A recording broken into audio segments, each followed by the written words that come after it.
My name is Leslie Kipp, and I was working in the World Trade Center, the North Tower, or Building 1, on the morning of September 11th, 2001. When the plane hit, I was standing talking with someone on the telephone, and I almost lost my balance because the building rocked and rocked back and forth for so long. It took us about 45 minutes to get out of the building. There were several delays on the way out. I think one of the delays was because when the plane hit the second tower, they stopped all exits from our building. I came out down through the lobby. There was a lot of debris out in the courtyard, and you could see blood smeared on the windows and things. As I walked out, or as actually the Port Authority policeman would escorted us out of the building. He would run out to check us, see if anything was coming down.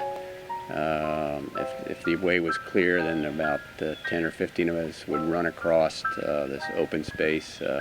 As I was running, the woman in front of me, she stopped. I crashed into her. I told her to move, move, move. She said, "There's a leg there, there's a leg." And there was just an errant leg of a person. We eventually made it out across the West Side Highway, and it was the Merrill Lynch building, where what they call North Cove.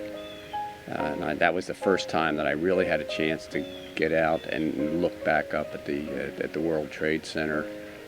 I could see fires in both buildings. I had no idea why there was a fire in the South building, because I did not know that a plane had crashed into it. I watched about 4 dozen people jump out of the North Tower.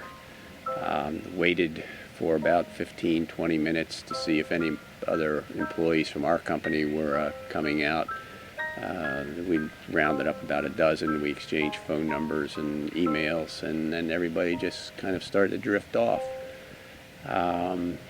Then about 15-20 minutes later, the first tower came down. I was about 4 or 5 blocks north of that, and where all I could see was the big dust cloud rising, and it immediately obscured my view. So I really, even though I was only 4 or 5 blocks away, I really did not see the towers come down, or the first tower come down, and I really didn't know what had happened. I heard the sound. I very distinctly remember the sound.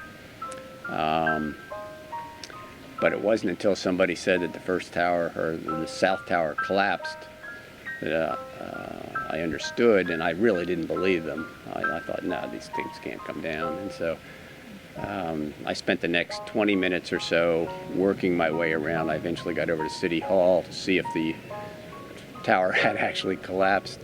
It was still so smoky and dusty that it was hard to see, but I did kind of convince myself that it had gone down. My thoughts then turned to contacting my wife, and I had been trying to contact her with my newly acquired cell phone, but none of the cell phones were working that day because a lot of the transmission towers were on the World Trade Center. So I eventually found a landline and managed to contact her and tell her that I was okay. I made it. I got into Penn Station just as they opened it up, and luckily it was actually the first Amtrak train out, and I was back in Wilmington by 6:30 that evening.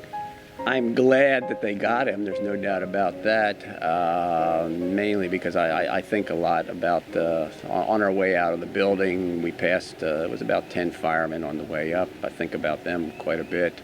I think about friends of mine who were killed there, and there's thoughts of the people jumping out of the building.